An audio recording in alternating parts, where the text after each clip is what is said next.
Modern society is creating the weakest generation in human history, and it's not by accident. We're addicted to comfort, validation, and instant gratification, the exact things Epictetus warned would destroy our character. This former slave, who became Rome's greatest philosophy teacher, identified 10 behaviors that turn potentially great people into mental weaklings. The terrifying part? You're probably doing at least 7 of them right now without realizing it. But Epictetus didn't just diagnose the problem. He left us a blueprint for mental transformation that can rewire your brain from weakness to strength in just 21 days of practice. Subscribe to the channel, leave your like and comment from which part of the world you're watching, because now I'm going to tell you everything. Do you wake up already tired, with a tight feeling behind the eyes and a small rush inside the chest? Most people today say yes. They went to sleep with the phone near the pillow. During the night, a soft buzz or a small flash pulled them from deep rest. Their hand moved without thought. A screen opened. Blue light poured into half-closed eyes. One message led to one more. The night broke into many short pieces, and true sleep never returned. Morning comes. The room is not yet bright, yet the phone glows again. Fingers swipe before feet touch the floor. The very first sight of the day is a flood of news, ads, numbers, and opinions. The heart rate climbs even while the body still lies flat. No fresh air meets the lungs. No stretch wakes the muscles. There is only a smooth glass rectangle and a fast stream of words. Minutes pass, then 10 minutes, then 20, sometimes more. Time feels cheap inside that bright fog. At last, the mind notices the real clock. Panic sparks. Bed covers fly aside, and a cold floor meets warm feet. Everything now feels late. Clothes are chosen with no care. Teeth are brushed in a rush. Breakfast is skipped or shoveled down in 3 quick bites. The day has not yet begun, yet stress already owns it. The trip to work or school often adds new layers of noise. Horns, crowded seats, harsh lights. Many people add earphones to block these sounds, but the earphones bring more sounds of their own. The mind never meets silence. By mid-morning, focus has holes. Small tasks feel heavy. A second cup of coffee tries to prop up the brain. Sugar joins coffee and lifts mood for a brief spike, then drops it lower than before. Soon it is noon. Energy is thin. Short breaks turn into scrolling loops. Eyes feel dry. Shoulders hunch. A late lunch is eaten without real taste because the phone sits on the table and steals attention. When afternoon tasks pile up, the mind slips. Tiny errors spread through the work because focus darts from one alert to another. Anger rises toward each new demand, yet blame points outward, never inward. Evening arrives, yet the body does not close the day. Screen light still fills the room on the ride home. Messages still land, news still rolls. Once home, the same glow follows from room to room. Dinner might be warm, but it is swallowed between screen taps. Family voices fade behind headphone sound. Real rest stays far away. At night, the tired mind wants peace, but fears silence. Many people say, "I need a short break," and open one more video. The short break becomes 1 full hour, maybe 2. Eyes burn. The knot in the chest returns. Finally, the phone drops, but sleep is shallow.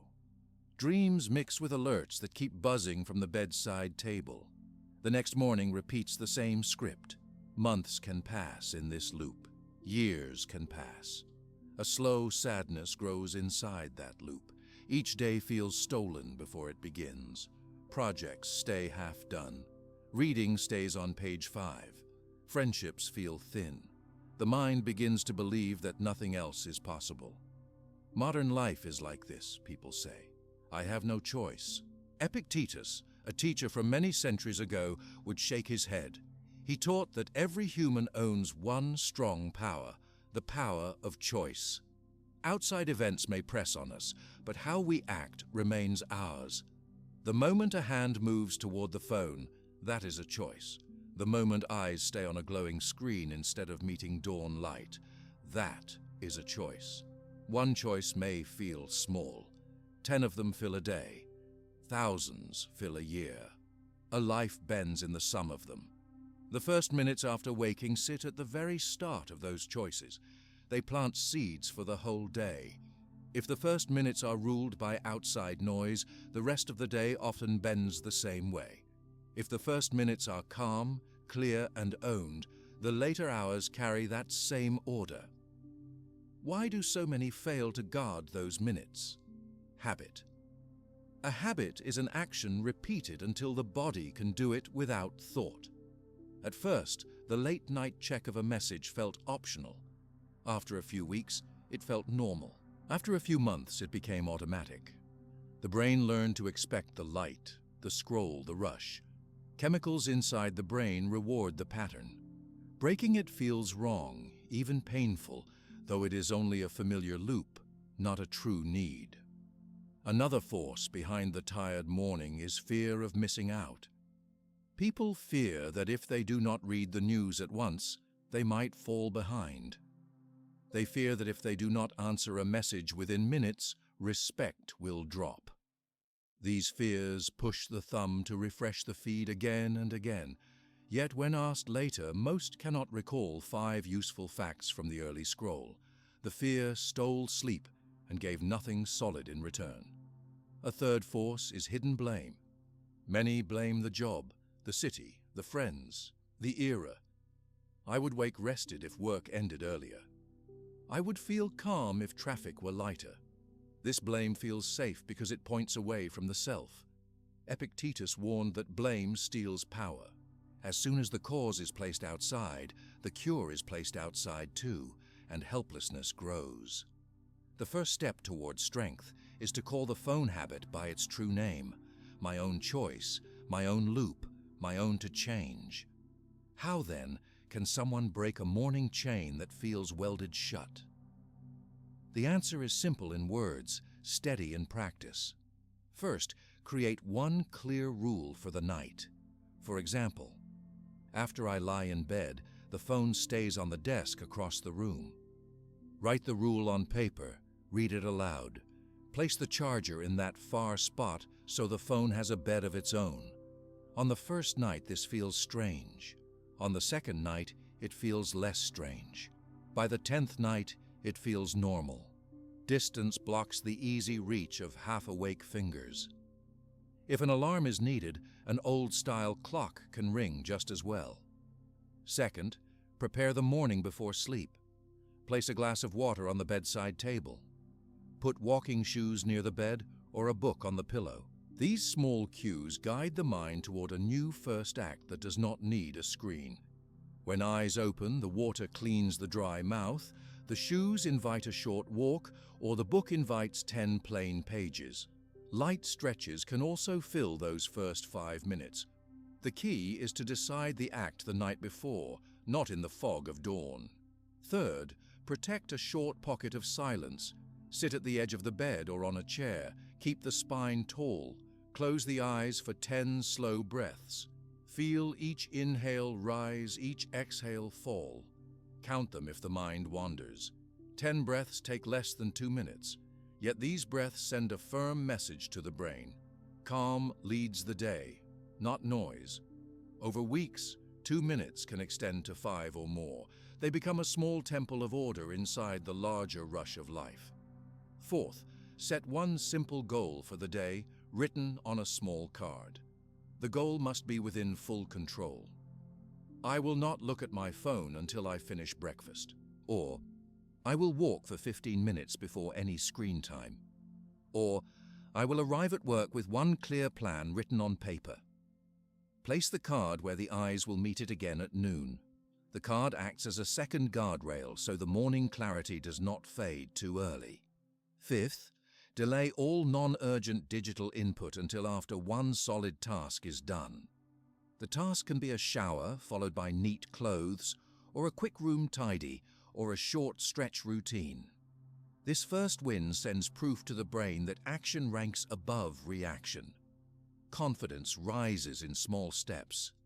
With practice, the mind starts to crave that first win more than the flash of new messages. None of these steps require large money, high talent, or extra hours. They require only honest desire and steady trial. Slips will happen. Some nights the phone will sneak back under the pillow. When that occurs, no harsh blame is needed. Note the slip, see what led to it, fix the cue, and try again. Progress is a line that climbs, drops, then climbs higher. As the new habit strengthens, several changes appear. Morning heart rate stays lower. Breathing feels deeper. Tasks begin on time. Small delays during commute stir less anger because the mind already holds a cushion of calm. Meals taste richer because attention returns to the plate. By noon, energy still stands tall. Coffee becomes a choice rather than a crutch. Evening offers space for family talk, slow reading, or gentle exercise. Sleep arrives sooner and dives deeper. Each night of deep sleep adds new courage to the next dawn. One more reward rises quietly: self-respect. Each day that starts with a clear choice proves that personal will can lead. Doubt shrinks. The sentence, "I cannot change," loses truth. The mind sees new evidence and rewrites its own story. Still, an obstacle waits. After a calmer morning, the first challenge of the day often meets us in the form of small delays, rude words, or broken plans. When such moments land, the mouth may open with a sigh or sharp phrase. That is the next big habit that tests the new calm. A tired mind jumps to complaint. A trained mind can pause, breathe, and act. The morning practice gives strength for that pause. With this pause, the chain of weakness starts to break link by link. When the sun is still low and the day still young, the choice stands clear. Pick up the phone and hand the steering wheel to outside noise, or pick up the day with plain, owned actions. The first path is smooth but empty. The second path is simple, solid, and ours. A door sticks, a bus runs late, or a dish slips and cracks on the floor. A small sound leaves the mouth, a mix of air and frustration. That sound is the first part of complaint. It may seem harmless, only one breath. Yet that breath opens a larger path. Words soon follow. The mind starts to tell a story about how the morning is ruined, how nothing ever works, how fate always picks the wrong moment. While the story grows, time keeps moving. Actions that could solve the problem wait in the corner while the tongue keeps moving.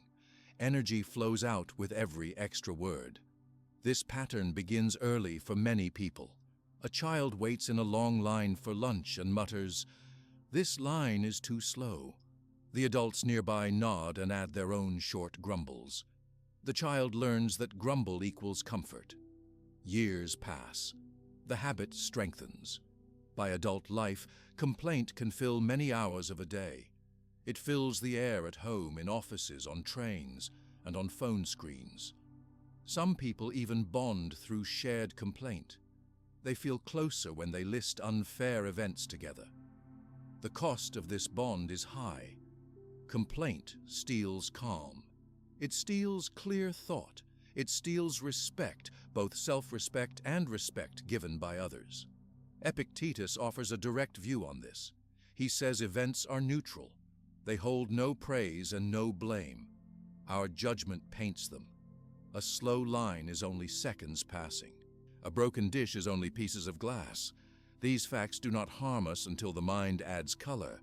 The sigh adds color. The words add stronger color. Soon the mind sees a rich, dark scene full of personal attack and loss.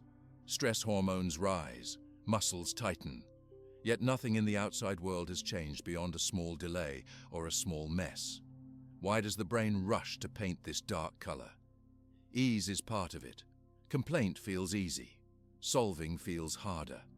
The mind likes the quick relief that comes from pushing blame outside. When we say, "The line is ruining my day," we place the weight on the line, not on our response. For a brief moment, the self feels lighter, but this relief lasts only a short span. Soon, another small event appears. A co-worker speaks too loudly, a dish arrives cold, rain starts without warning. Each event sparks a fresh sigh and fresh words. Energy sinks lower each time because no inner strength is built, only outer blame. Another reason is social echo. When one person complains, others often join. It feels safe to move with the group. Silence can feel lonely, yet this group echo multiplies the harm. Each new voice confirms the negative story. The shared mood thickens. Clear ideas can no longer pass through. Action that could solve the issue fades from view. The group leaves the scene feeling heavy and empty, though the original trigger was small. There is also a hidden pride inside complaint. Some people display their struggle as proof of effort. "I had to wait 20 long minutes for my coffee," they say, chest slightly raised, as if the wait were a badge. In truth, the wait was just a wait. Pride built on being wronged is fragile. It needs fresh wrongs every day. Life then becomes a hunt for fresh annoyances, because without them, the pride feels flat. Breaking this loop begins with one small act. Notice the first sigh. The sigh is the alarm bell. When air leaves the nose or mouth in that sharp drop, pause. Feel the breath stop for a moment. Let the chest rise with a new, slower inhale. This pause blocks the next wave of words. It does not require strong will for long. It requires a few seconds of guard. After the pause, look around for one helpful action. If the line is slow, check the list of tasks for the day. Maybe one can be planned in the mind while waiting. If a dish breaks, step back, breathe, and pick up safe tools to gather the pieces. If rain starts, calmly open an umbrella or step under a roof edge. Each small action sends proof to the brain that choice still lives inside. The outside event did not remove freedom. It only asked for a different plan. Epictetus uses a clear rule: stay silent unless speech helps. This rule is sharp but gentle. It blocks empty complaint, yet allows truthful words aimed at change. For example, if a store queue stops moving because the system failed, polite words to the staff may help. "Is there another register open?" said in calm tone, can improve the scene. Random sighs and harsh mutters do not help. They sharpen tension for all people nearby. Silence also keeps the mind clear for problem solving. Once words of complaint spread, they take space in memory. The mind replays them later. More time is lost. By keeping lips closed at the first rise of frustration, we keep that space open for better thoughts. Practice can start with one simple challenge. Today, I will not complain about weather. Weather is a common target because no one controls it.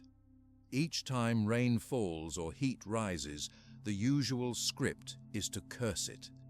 By choosing silence instead, the mind trains on a safe field. If silence feels too hard at first, turn the urge into a neutral statement that guides action. For example, say, "The sun is strong.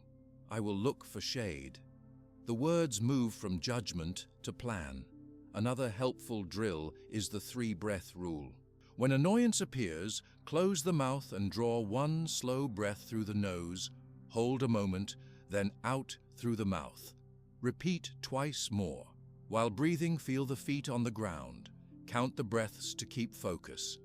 After 3 breaths, decide if any words need to be spoken. Often the urge is gone.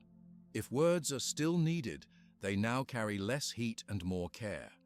Some people fear that ending complaint will bury true feelings. They worry that silence equals weakness. Epictetus would disagree. He would point to the power of calm speech. When a true wrong occurs, calm words often hit deeper because they stand on reason, not on heat. A quiet voice that says, "This service was not as promised and I would like a solution," is clear and strong. The focus stays on fixing the issue, not on venting emotion. Daily reflection supports this shift. At night, take a small piece of paper. Draw 2 short columns. On the left, write "held complaint." On the right, write spoke complaint. Review the day. Mark each moment when a sigh rose but was stopped. Mark moments when complaint escaped. Do not judge harshly, just count. Over days, the left column can grow longer. The mind sees proof of progress. Motivation rises. Another tool is positive replacement. When the tongue wants to speak a protest, redirect it to a small note of thanks.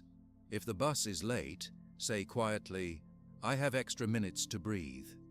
If the line moves slowly, say, "I have time to check my list." This is not false cheer. It is choosing where to shine the inner light. The brain hears the words and shifts its chemical mix toward calm. Relationships improve fast with lower complaint. Friends feel safer. Partners feel more space to share. Work teams waste fewer minutes. Energy once spent on drama flows into tasks or rest. Health can also lift. Stress hormones drop when complaint fades. The heart beats steadier. Digestion eases. Sleep gains depth. Some situations still need strong voice. Abuse, danger, or serious errors require clear pushback. The key is the tone. Firm, specific words aimed at solution hold power. Wild complaint clouds the point and weakens the speaker's stand. Calm strength grows by practice on small delays, so it is ready for big tests. Technology can aid or harm this effort. Social media often rewards sharp complaint with quick attention. A post about a bad meal can gain many replies at once. This reward loop deepens the habit. To soften this, set one filter.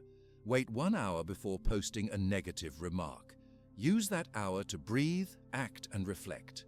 After the hour, most posts feel needless. The finger moves away from the send button. Group settings also need mindful care. If co-workers start a circle of grumbles, test silence first. Nod if needed, but keep lips closed. If silence feels awkward, steer the talk. Ask, "What can we do to fix this?"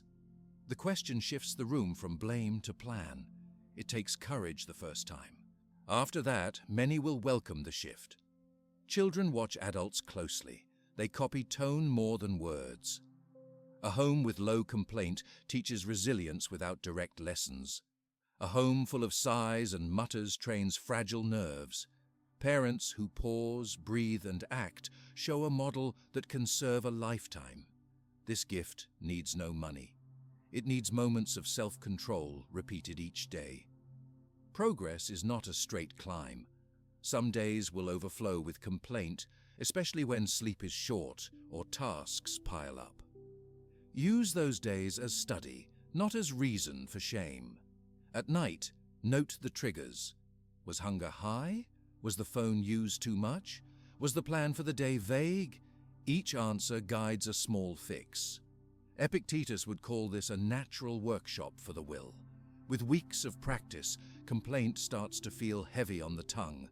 The body senses the waste of each sigh and stops before it begins. Silence feels light, not lonely. Action follows silence more quickly. Confidence rises because the gap between problem and solution shrinks. One last note: do not chase perfection. The mind that hunts perfect silence can create new stress. Aim instead for steady increase of mindful pauses. Even 2 fewer complaints in a day mark real growth. Over a year, those 2 per day add up to hundreds of saved moments and many calmer hours. When less air is spent on blame, more air is free for plans, for praise, or for simple rest. The day still brings delays, noise, and small hurts. They arrive, pass, and leave no scar when judgment stays calm. The power of choice remains safe inside, ready for the next habit that asks for training. A plan fails at work, and the room fills with fast voices. One person says the client changed the rules, another says the budget arrived late, a third points at missing data from a partner. Hands move, faces tighten. Each voice tries to slide weight to another back. This is blame. It begins as protection. Inside the chest there is a small fear of looking weak, so the mind moves quickly to place fault somewhere, anywhere outside the self. In the moment, that move feels like safety. It feels like hiding under a solid roof during rain. Yet the roof is thin. When blame leaves the lips, power leaves with it. The next step of the project now sits in other hands, not in our own.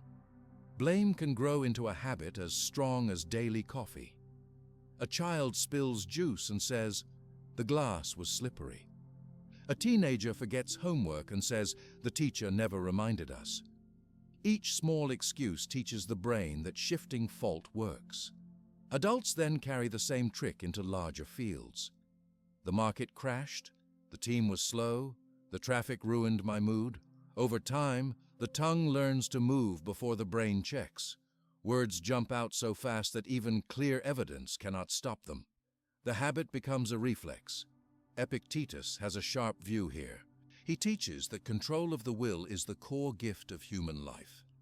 Anything that blocks that control is a trap. When we claim that outside forces caused our failure, we give those forces control over the next attempt. If the late budget broke the plan, only a perfect budget can save the next plan. Hope then hangs on events we do not guide. The soul feels smaller each time this link is made. Strength begins to fade because the mind no longer trains on personal choice. It helps to see the hidden shapes of blame. One is the quick mouth. The story leaves the lips before full facts stand clear. Another is silent blame. The face stays calm, yet inside the mind points fingers and writes secret speeches. Silent blame still drains energy because thought space fills with pictures of other people's faults. A third shape is group blame. Teams join in one chorus against a common target, often a boss who cannot defend, or a rival team that is not in the room. Group blame can bond members for a short while, but it stops real planning. No one in the circle feels safe to name their own part in the problem, so the next steps stay foggy. The cost of blame shows up in many ways. Projects repeat the same errors because the lessons stay hidden. Meetings last longer because time is spent on defense, not on design. Relationships wear thin. A friend who hears blame often starts to wonder when their own turn will come. A partner who is blamed for every slip begins to close the heart. Even the body pays. Stress hormones rise when the mind rehearses stories of unfairness. Sleep feels lighter. Muscles hold tension in the shoulders and jaw. To cut this habit, use a firm but kind rule. Name one lesson before one excuse. When a task fails, pause. Take a breath through the nose, slow, then out through the mouth. Ask, what part of this can I own? The answer may be small. It might be, I did not ask for the budget on time, or I did not check the partner's data. Speak that lesson aloud or write it in plain words. Only after the lesson has a full sentence can any outside factor be named. This order keeps control anchored inside. The mind feels the weight of honest fault, but also the strength of honest power. The next attempt now has a clear path. Change the part we own. A daily journal can support this practice. Each night, draw 2 lines on a page. On the left, write, my part. On the right, write outside part. Recall one event that went poorly. Fill the left first. Even if the outside list feels longer, keep the order. Over weeks, a pattern appears. The same personal slip might show on many days. That pattern becomes a bright sign pointing to the next skill to build. Maybe it is earlier planning, clearer notes, or firmer deadlines. This insight is gold because it leads to action. Language choice matters. Replace "because of them" with "including me." For example, instead of "the presentation failed because the equipment was old," say "the presentation failed, including my choice not to test the equipment." The second form reminds the brain that self and world interact. Control is shared, not removed. Teams can adopt this language. In meetings, a leader can open with, "Let us first list what each of us might improve." When this becomes habit, blame loses air. People speak more freely because pointing at self first feels safe when all do it. Sometimes blame hides inside humor. Jokes about lazy co-workers or foolish clients may earn laughs, yet they still plant seeds of helplessness. To shift this, try humor aimed at shared effort. Laugh about the wild plan to double-check cables or the cartoon image of everyone wearing reminder tags on their sleeves. The room stays light, but the jokes push toward solutions, not toward walls. There are cases when blame feels justified because the outside error is huge. A driver ignores a red light, an accountant steals funds, a supplier breaks a clear contract. In such cases, truth must be spoken. Yet even then, Epictetus would ask, what can you still do? Report the driver, secure new accountants, seek a better supplier. Naming their fault is only step one. Step two is action within our power. Stopping at anger keeps life stuck. Moving to action moves life forward. Children learn best by seeing. When a parent accepts fault openly, children feel safe to do the same. A parent can say, I raised my voice too quickly today. Next time, I will breathe first. The child hears not weakness, but courage. This small model may shape how the child meets mistakes in school and later work. Technology offers tools to limit blame spirals. When an upsetting message arrives, set a rule to wait 5 minutes before replying. Stand, walk, drink water. Ask, what part of this reply is blame? What part is plan? Delete words that only defend. Keep words that open a path forward.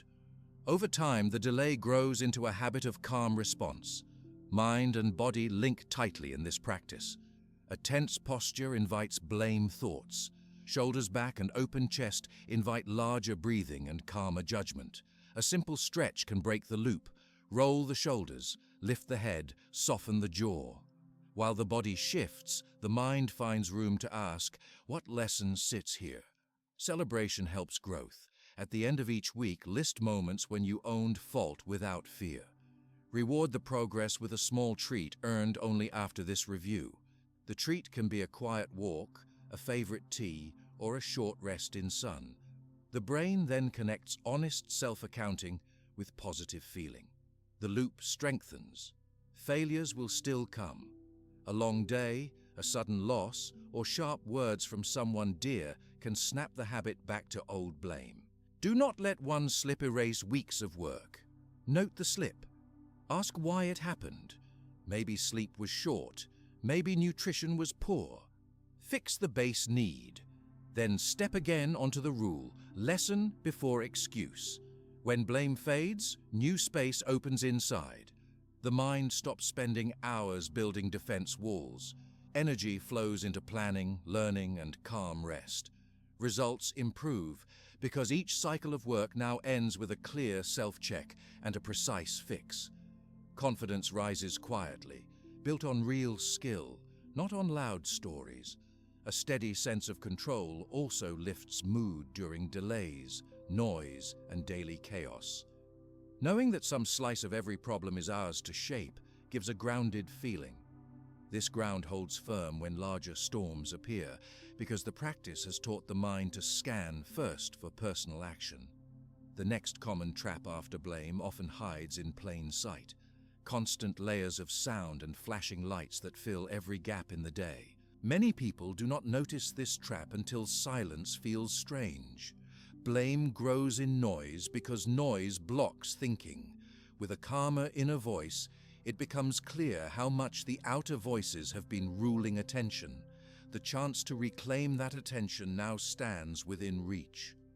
Silence should be easy to find, yet many people feel uneasy the moment all sound stops. They reach for a button, a screen, or a switch within seconds.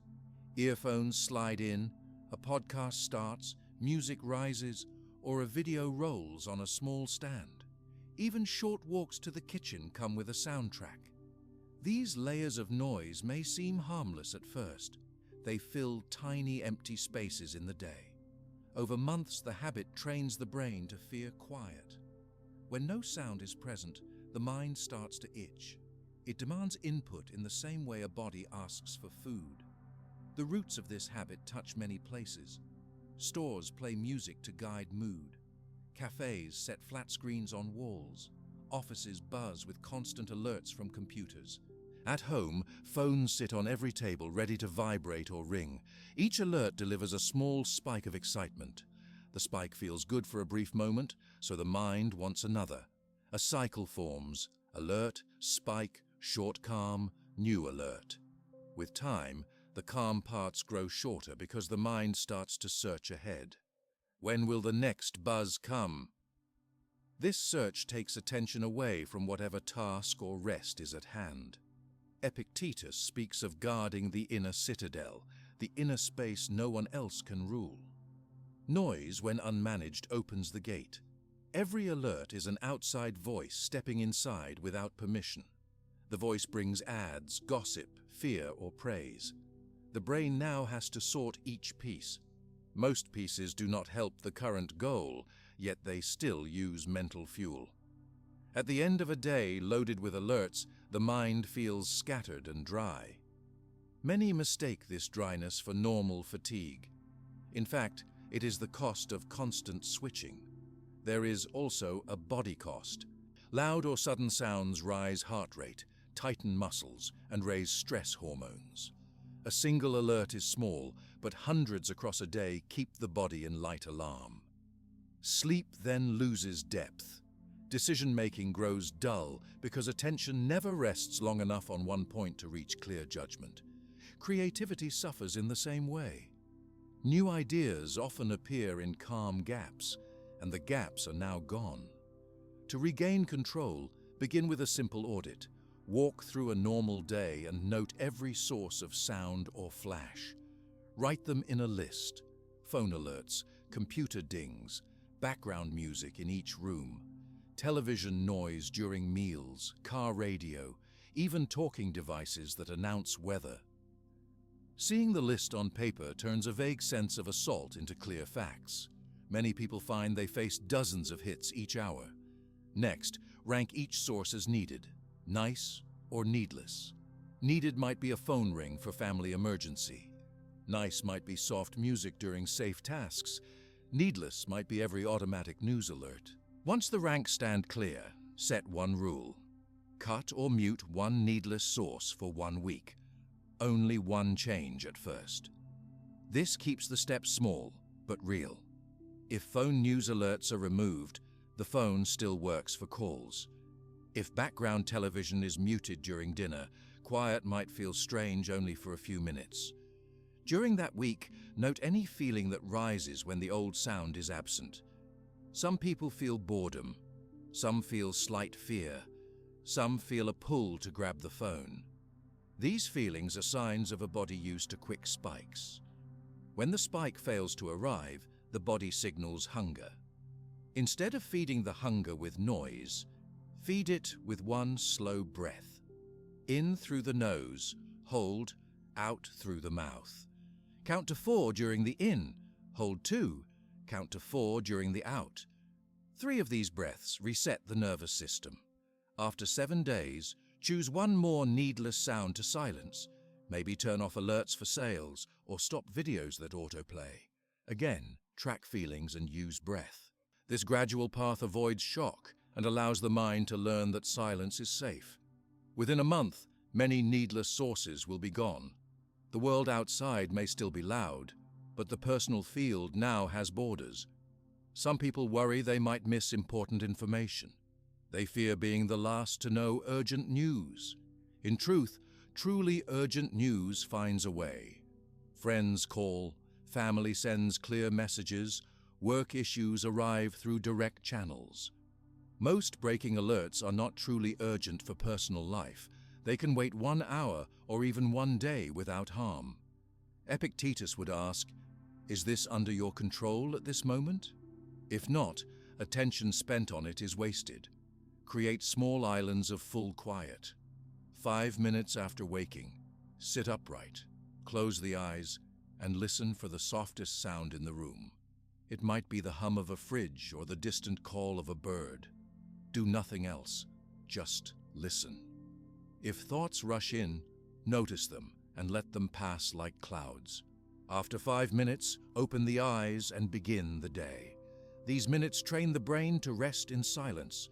Add a second island before sleep. 10 slow breaths, eyes closed, no phone, no music. This small ritual tells the body to drop alertness. Over time, sleep begins faster and runs deeper. The brain cleans itself during deep sleep, so thoughts feel clearer the next morning. During work hours, set blocks of focus. Choose a task and silence phone and computer alerts for, say, 30 full minutes. Write start and end times on paper and place it in view. Work on that task only. When 30 minutes finish, allow a short pause to stand, stretch, and check messages if needed. Then start another block. Many call this deep work. The name is less important than the practice. 30 minutes of pure focus often finishes more than 2 hours of scattered effort. Meals offer another chance to reclaim attention. Sit down. Place the phone face down or in another room and eat without screens. Chew slowly. Taste each bite. This not only calms the mind but also aids digestion. The stomach works better when the brain pays attention to food. Families who try this often find conversation returns. Children share more. Partners smile more. Silence feels open instead of awkward. Walks can turn into quiet lessons as well. Leave earphones behind for one evening stroll each week. Listen to footfalls, wind, city hum, or night insects. Feel temperature on skin. Notice colors and shapes. These acts seem small, yet each one strengthens present awareness. The mind grows less likely to flee into worries because it has learned to live in direct sense experience. Technology can also serve the goal if used with clear limits. Many phones have focus modes that stop alerts during set hours. Activate such a mode, for example, from 9 in the morning until 11 in the morning, and again from 2 in the afternoon until 4 in the afternoon. Calls from chosen contacts can still get through. Everything else waits. If the phone lacks this feature, set it to airplane mode during focus blocks. For home screens, group all social media apps into one folder and move it to the second screen page. This extra swipe slows impulse. When the thumb starts to reach, the brain has 1 extra second to ask, "Do I really need to open this now?" That second is often enough to stop an automatic tap. Some will meet resistance from friends or co-workers who expect instant replies. Clear, polite boundaries solve this over time. A simple line works. "I check messages at set times so I can give full focus when we talk." Most people respect this once they see replies still come, just not in under 1 minute. The respect often grows because focused replies are calmer and more useful. Group settings need shared rules to reduce noise. In meetings, invite everyone to place phones screen down. Use a visible timer so people trust the end is near. Speak one at a time. Pause 2 breaths between points to let ideas settle. These small acts lower room stress and raise idea quality. Children adapt fast to new noise rules at home if adults hold steady. A parent can say, "After 8 in the evening, the living room is a quiet zone." Provide books, puzzles, colored pencils. At first, children may ask for a show. Remain firm but kind. After a week or 2, many start to enjoy the calm space. Their sleep often improves and morning moods brighten. Relapses will happen. A busy day may end with a long scroll in bed. Notice it, forgive it, and reset the next night. The goal is not rigid perfection, but steady trend toward less noise. Each month, compare the new list of sound sources to the first audit. The cut list should be longer. Mark the win. Small wins matter. Physical reminders can help. Place a small stone or bead in a pocket. Each time the hand feels it, pause and listen. If noise runs in the ear, ask if it is needed. If not, end it. The stone becomes a simple signal, silent yet strong. Health markers give feedback. Track resting heart rate each morning for 1 week before reducing alerts, then again after 1 month. Many find a drop of a few beats per minute. Note muscle tension in the shoulders, note length of unbroken sleep. These numbers, written in full words on paper, show progress in a form the mind can trust. When silence gains ground, other habits trained earlier show greater power. A calm mind spots the start of complaint sooner, holds it, and chooses action instead. A calm mind accepts fault faster because fear is lower. Choices feel larger, not smaller. This active quiet also uncovers a new challenge: fast pleasure that calls from sweet food, short clips, and easy chatter. With less noise filling the gaps, these quick sparks will stand out brighter. They will invite the mind to chase them. Awareness built in silence is the key to meeting that next pull. When silence gives the mind clear space, sudden offers of fast delight appear louder than before. A bar of sweet chocolate on the desk, a short video that promises a laugh, a gossip message ready to open, a bright drink full of sugar. Each one shines for a moment and says, "Pick me now." The body feels a small pull in the chest, a quick spark in the brain. This spark is quick pleasure. Quick pleasure is not evil by itself. A sweet taste, a playful clip, or a friendly chat can brighten life. The harm begins when the spark rules choice.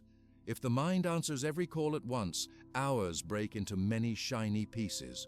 Work stalls, study slips, health weakens, and self-trust fades. The spark trains the brain to chase the next spark. Long tasks, deep talks, careful craft feel dull beside it. The cycle strengthens day after day until effort feels heavy and treats feel light yet empty. Epictetus points to the chain effect. Each time we grab an easy reward without work, we add one new link. After many links, the chain pulls us before we think. The hand opens the candy wrap before hunger appears. The thumb taps the short clip while a lesson waits half done. The mouth speaks easy gossip while silence could hold a richer thought. The will sleeps while habit drives. To reverse this chain, the order of events must flip. Effort first, reward after. This clear rule resets brain paths. It does not ban joy. It does not praise pain for its own sake. It simply teaches the mind that reward tastes better when earned. Begin with one task each morning that is useful yet not urgent. Useful means it helps health, skill, or order. Not urgent means no boss or alarm demands it at once.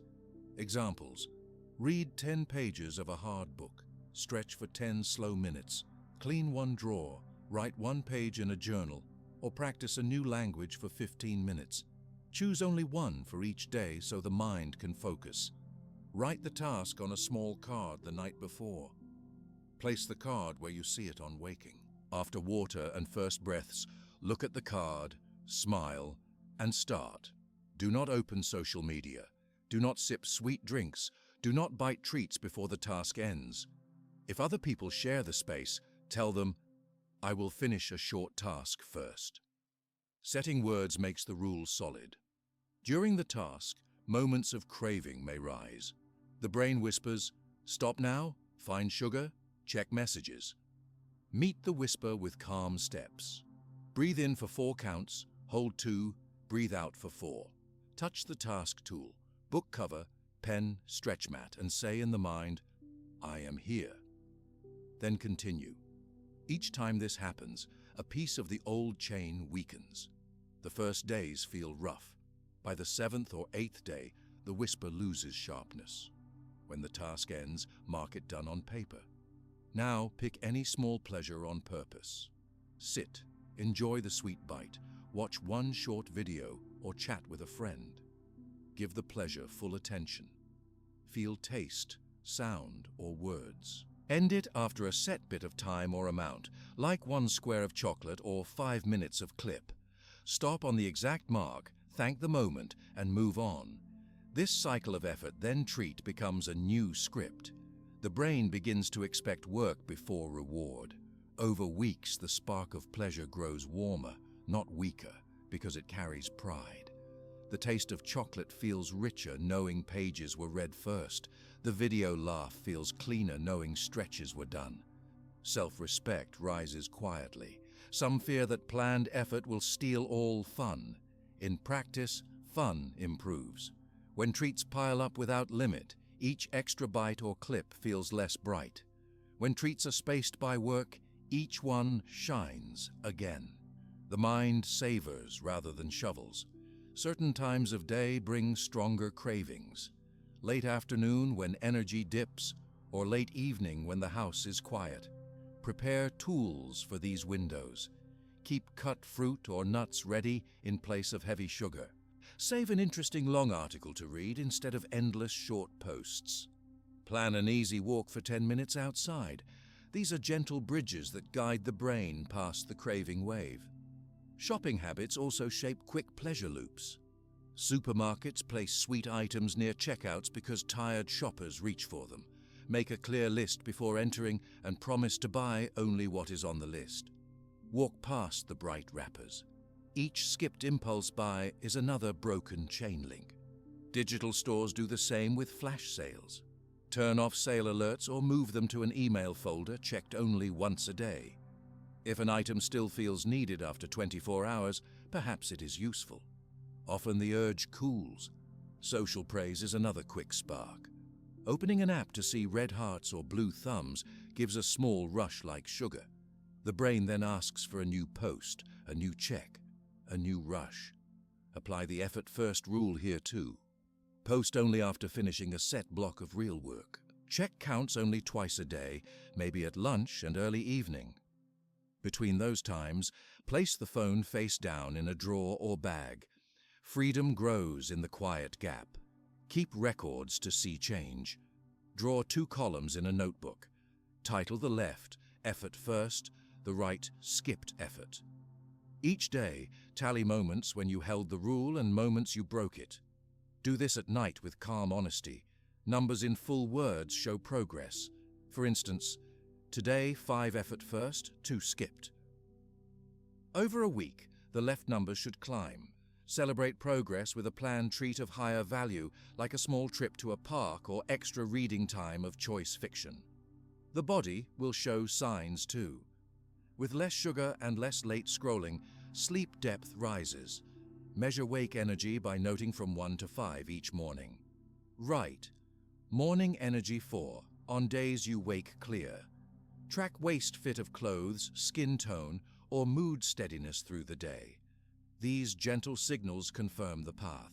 Some days a strong wave will break the rule. Perhaps a surprise stress hits and a full bag of chips disappears without thought.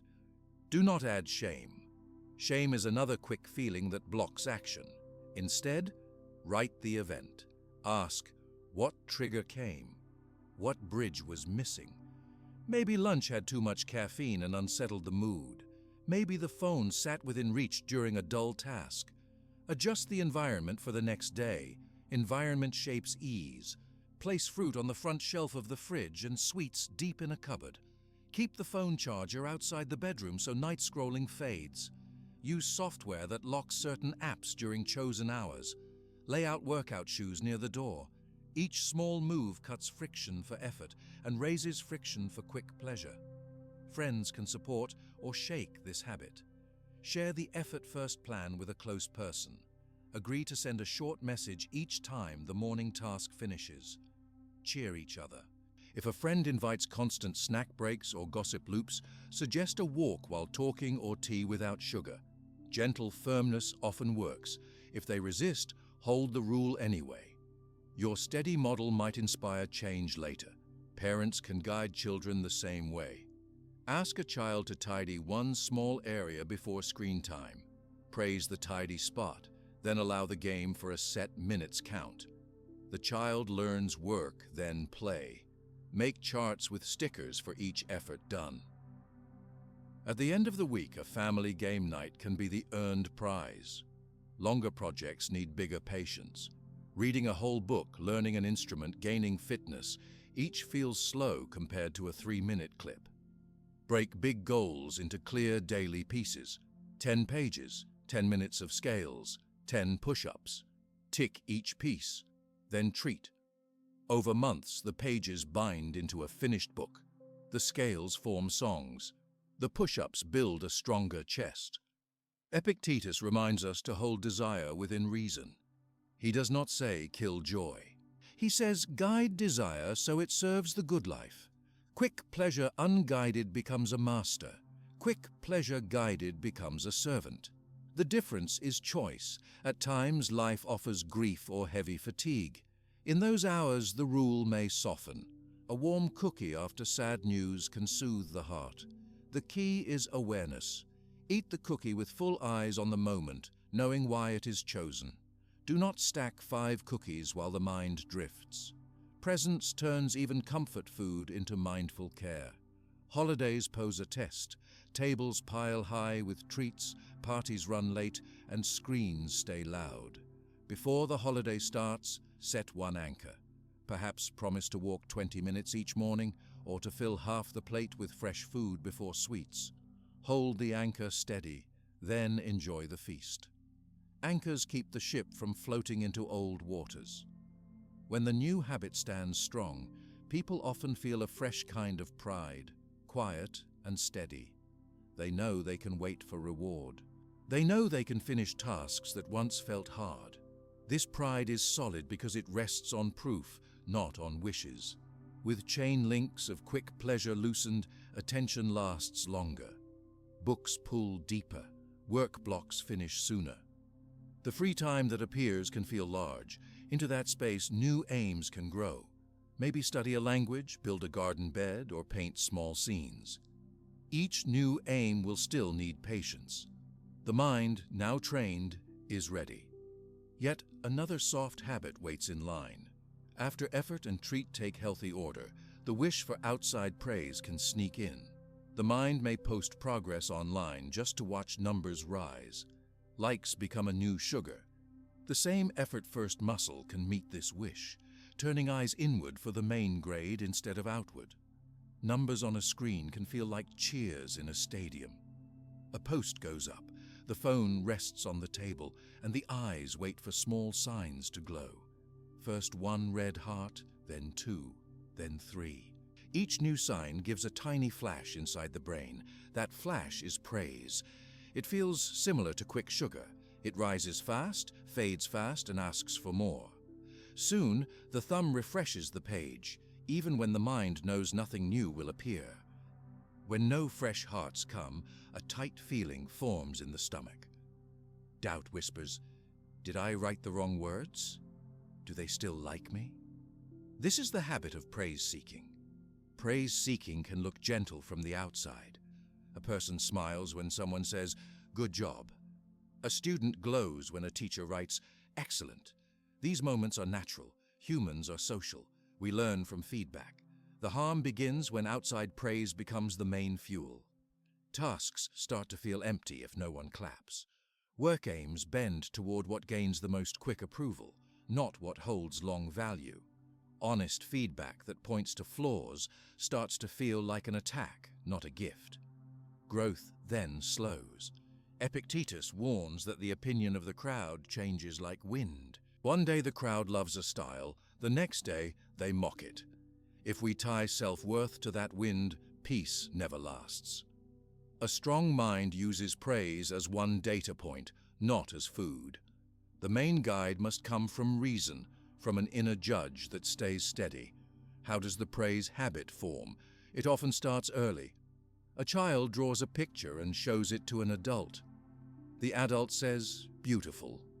The words feel warm. The child draws again, eager for the same warmth. If later the adult is busy and mutters only, "Fine," the child feels cold. The search for warmth grows into a need. School grades deepen it. Gold stars on a chart can push effort, yet they can also teach that effort matters only when stars appear. Social media multiplies the effect. Likes arrive in large, clear numbers. They show instantly. They compare people. A mind used to that speed of feedback starts to crave it in all areas. Hidden pride can join the habit. When likes stack high, the mind says, "I am special." When likes fall low, the mind says, I must hide. Both states rest on the same weak base, outside markers. Epictetus would say this base is outside our control. We can shape our words or our art, but we cannot force another person to clap. To wrest peace on such shaky ground invites constant worry. The first step to cut this habit is to see the chase.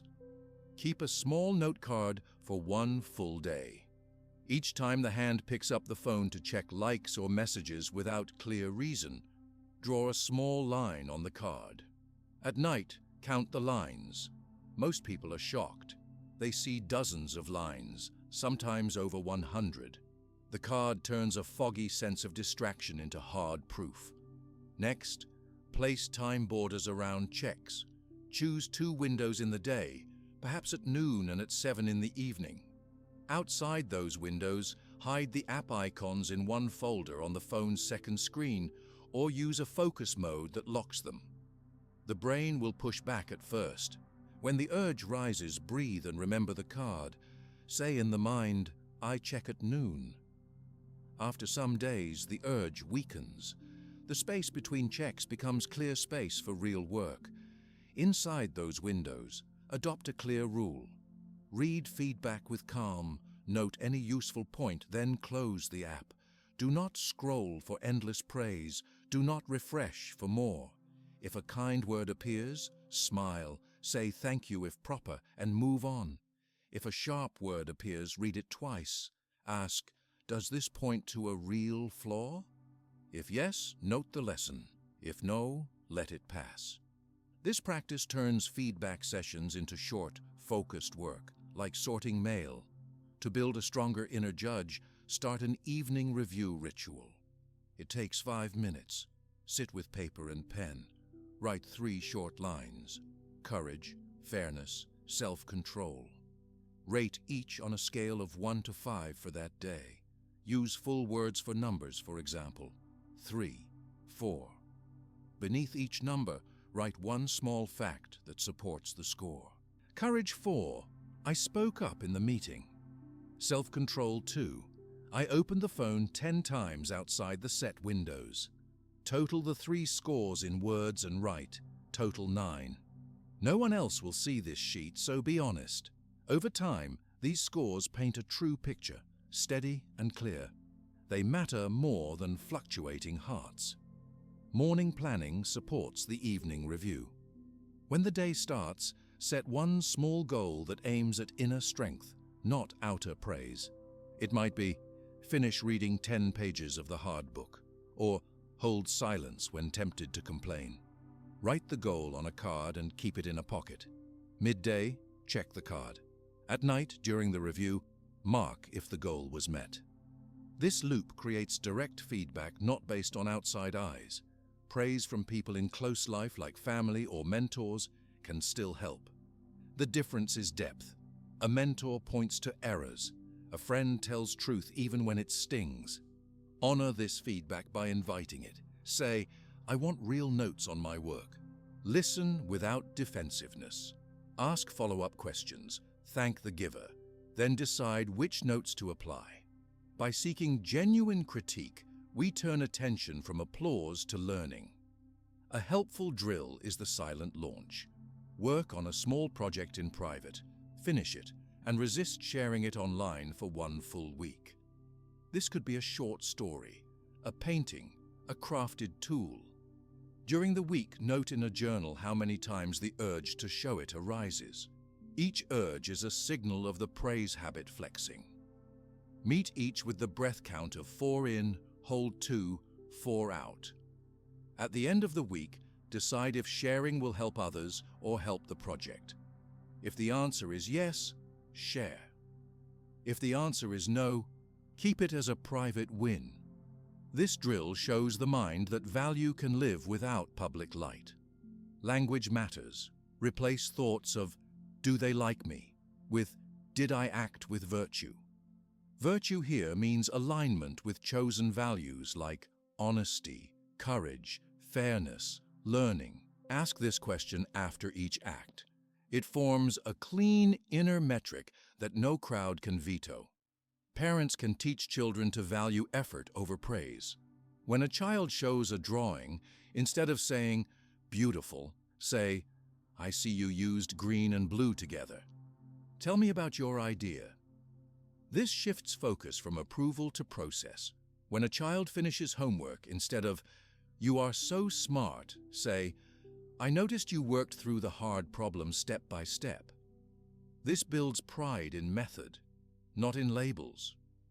Workplaces often feed the praise habit with public boards that show top sellers or quick award emails. Leaders can balance this by honoring learning moments. A short note that says, "Maria read 3 books on coding this month," can stand beside sales numbers. Teams can hold brief sessions where each person shares one lesson learned, not one victory won. This shifts culture toward growth. Some fear that lower praise-seeking will kill motivation. In practice, motivation gains depth. Work done for skill or service feels steady. Work done mainly for applause feels shaky.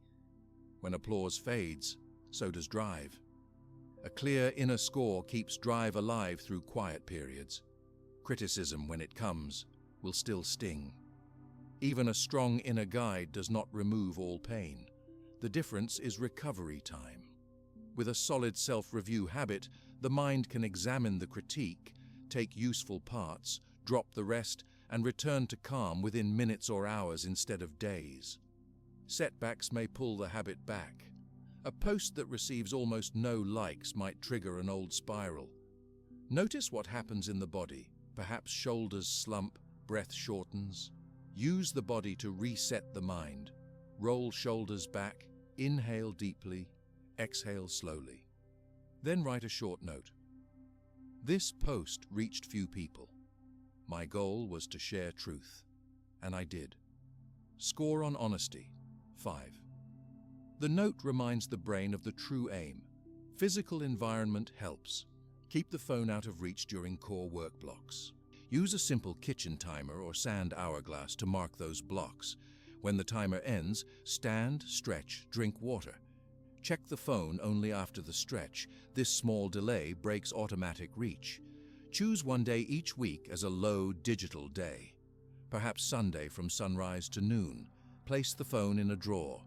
If needed, print directions or write plans on paper to avoid map apps.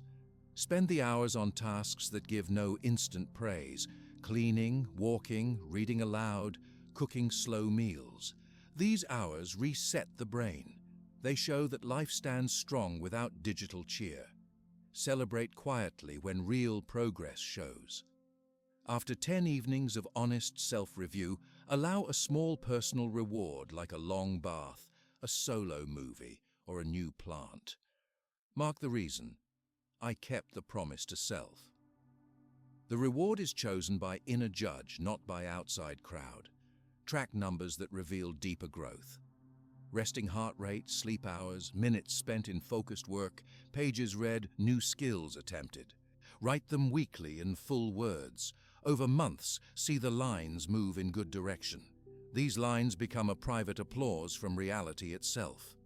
When the habit loosens, new freedom appears. Decision-making no longer bends toward what gathers likes. Creativity dares to explore odd paths that crowds might not praise. Social talks feel lighter because there is no hidden hunger for approval. Genuine listening rises. Another benefit shows in conflict.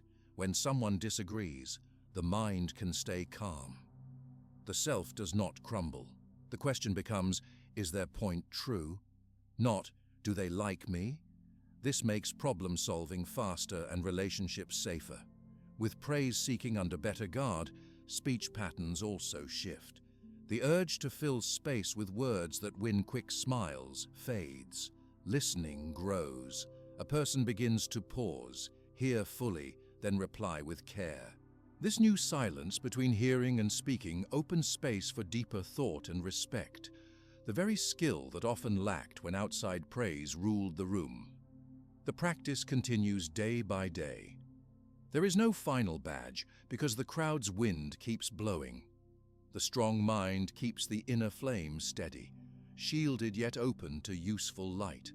A quiet gap after another person's words can feel as wide as a long bridge. Many people rush to cover that gap with their own voice. They nod while someone else speaks, yet inside their head they prepare a reply.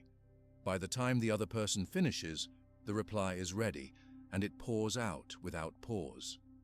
This pattern looks normal in busy rooms, but it covers a hidden loss. When ears close too early, new facts, feelings, and chances all vanish. The mouth gains speed, the mind loses depth. Talking more than listening begins early in life. A small child learns that loud cries bring quick attention. Later, school rewards the first hand in the air. Workplaces often prize fast answers. Home life may teach that silence means weakness.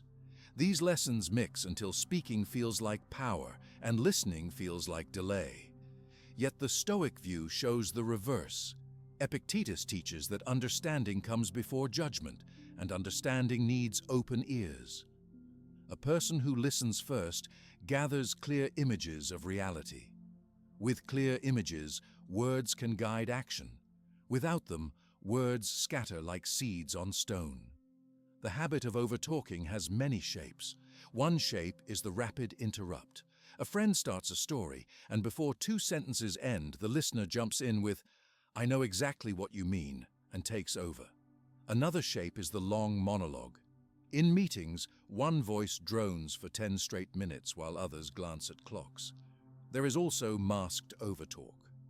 This happens when someone asks questions but never waits for full answers, cutting each reply short with new questions or their own tales. The cost shows everywhere. In families, children feel unheard and close up. Partners feel dismissed and grow distant. At work, missed details turn into errors that could have been avoided. In teams, people stop sharing ideas because they feel nothing lands. Decisions slow because each voice tries to win space rather than fit together. Energy drains into repeated explanations that should not be needed. Overtalk also hurts the speaker. When words flood out without pause, real thought cannot form. Pausing 2 breaths allows the brain to shape clearer sentences. Without the pause, speech wanders, repeating or tangling ideas. Listeners tune out, which then pushes the speaker to talk even more in a desperate loop. The speaker leaves the room tired, often blaming others for not paying attention, unaware that the flood itself caused the break. To shift this habit, start with one small rule. Let the other person finish speaking, then wait for 2 slow breaths before replying. This rule seems simple, yet it cuts straight into the automatic rush. 2 breaths take about 6 seconds. During those seconds, keep eyes on the speaker or on a neutral point and do nothing else. No nodding in a way that pressures, no sighs, no ready words on the lips. Just breathe. The first times will feel long and even awkward. That feeling is proof the old habit is strong. Use the count method to steady the pause. Inhale through the nose to a mental count of 1, 2, 3, 4. Hold for 1 count. Exhale through the mouth for 1, 2, 3, 4. Do the same a second time. By the end, the mind has calmed. Thoughts from the other person settle into memory. Often, a new question rises that dives deeper than the reply you first planned. Or perhaps you see that no reply is needed, only a nod of understanding. Practice in easy places first. Try the 2-breath pause at home during light talk about daily plans. After a week, bring it to more charged talks, like budget or child rules. In meetings, tell yourself beforehand, "I will answer after 2 breaths each time." Place a small dot on your notebook as a reminder. Each time you pause, make a tiny tick near the dot.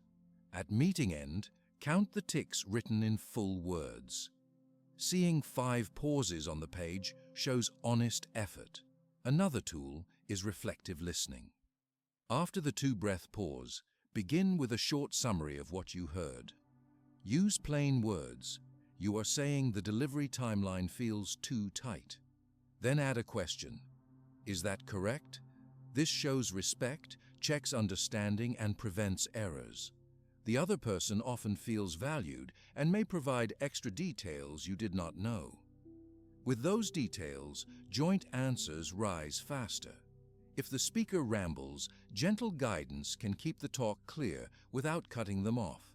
Use simple prompts like, "What was the main result?" or "Can you tell me the first step?" These help focus words while honoring their space. Remember, the goal is not to stay silent forever. The goal is to shape a balanced flow. Body cues assist listening. Keep shoulders loose, chest open, head slightly forward. Tilt the body a little toward the speaker. Avoid crossing arms tightly. These stances tell both people that attention stands ready. They also keep the listener alert, reducing drift into inner chatter. When drift happens, and it will, silently label it thinking, then return eyes and ears to the speaker. Phones and screens steal more listening than loud mouths. A glance at a buzzing device signals, "You are less important than this light." During talks, place the phone face down or better, out of reach. In meetings, propose a shared phone bowl or ask all to silence alerts. The group tone shifts when devices sleep. Written communication needs listening skills too. When an email arrives, read it twice before replying. The first read catches content. The second catches tone and hidden needs. Draft a reply, pause 3 deep breaths, read the draft, then send. The gap lowers mistakes and hot words. In chat apps, use the same rule. Read, breathe, reflect, respond. Children learn by watching, not only by hearing rules. When a child speaks, kneel or sit to their level, meet their eyes, let them finish, and pause. Children notice this full attention and copy it. Over time, family rooms fill with calmer talk. Schools that teach the 2-breath rule report fewer conflicts in class. Sometimes overtalk hides fear of silence. Silence may bring old thoughts or feelings we prefer to avoid. Epictetus would advise facing those feelings during private time. Set aside 10 quiet minutes each evening. Sit alone, breathe, and let any thought appear. Do not judge, simply watch. This practice softens fear of quiet, making pauses in conversation feel normal instead of dangerous. Workshops on public speaking often say, "Own the pause." Good speakers leave clear gaps. These gaps let audiences absorb points. They also show confidence. When practicing a speech, mark a small dash where a full stop and 2 breaths should occur. Record and play back. Notice how the words gain weight when space surrounds them. Listening saves time during problem solving. Imagine a software bug. A developer speaks for 3 minutes but is cut off. The quick fix fails because key facts were missed. The team spends 2 hours later undoing errors. A 6-second pause early could have saved the 2 hours. Multiply that across weeks, and listening becomes a great maker of free time. Conflicts end faster when both sides feel heard. Even if agreement is far, saying, "I understand you feel the schedule is unfair," lowers defensive walls. With walls down, joint options appear. Without that first listening step, each side hardens and words turn sharp. Families who adopt reflective listening often report fewer loud fights and quicker returns to calm. Set personal targets for growth. At the start of each week, write, "Goal, maintain the 2-breath pause in 10 conversations." Keep a small card to tally. At weekend, note success. If only 6 pauses happened, study why 4 were lost. Maybe rush, fatigue, or strong emotion broke the habit. Plan one fix, like earlier sleep or a quick centering breath before heated talks. Sleep and nutrition affect listening. A tired or hungry brain jumps quicker to speak. Ensure steady meals and 7 or 8 hours of sleep if possible. Hydration also aids focus. Keep water near. Sip during long talks to stay alert and to use the sip as a natural pause cue. Celebrate wins. When you catch yourself holding a sharp reply, breathing, and then offering a calm, concise answer, note it in a journal. Write, "Held pause," Gave calm answer about cost. Over months, these notes form a record of rising mastery. This record lifts confidence more than fleeting praise from outside because it is built on repeated proof. Be patient with slips. A stressful day may push old habits back in. When an interrupt happens, stop, say, "I am sorry, please continue," and fall back to listening. This quick repair keeps trust strong. Practice builds new neural paths. Each correct use of the pause lays thicker wiring. Some worry that pausing shows lack of knowledge. In truth, rushing often reveals shallow thought. A brief pause before speaking signals care. People trust someone who weighs words. Many major leaders pause before hard answers. They know stakes are high and silence costs nothing. Cultural styles matter. In some groups, fast overlap is normal. If pausing feels odd in that setting, combine short verbal cues with the pause. Say, "I hear you," then breathe, then answer. The cue assures the speaker that attention remains. Adjust length of pause to fit context, but never cut below one full breath. Listening connects strongly with earlier habits. Lower complaint makes the pause easier because the mind no longer seeks faults to mention. Reduced blame means ears search for shared lessons, not targets. Less noise in life expands focus, so listening feels less draining. Healthy reward order means the mind does not rush to speak just to gain quick praise. All these skills weave together. After many weeks of honest practice, a person often notices something strange.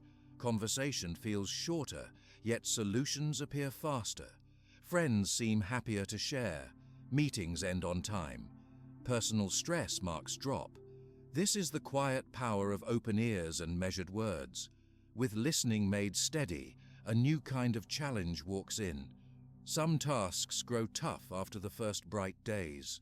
A new language gets tangled. A workout plan feels heavy. A craft project seems slow. The mind whispers, "Quit now."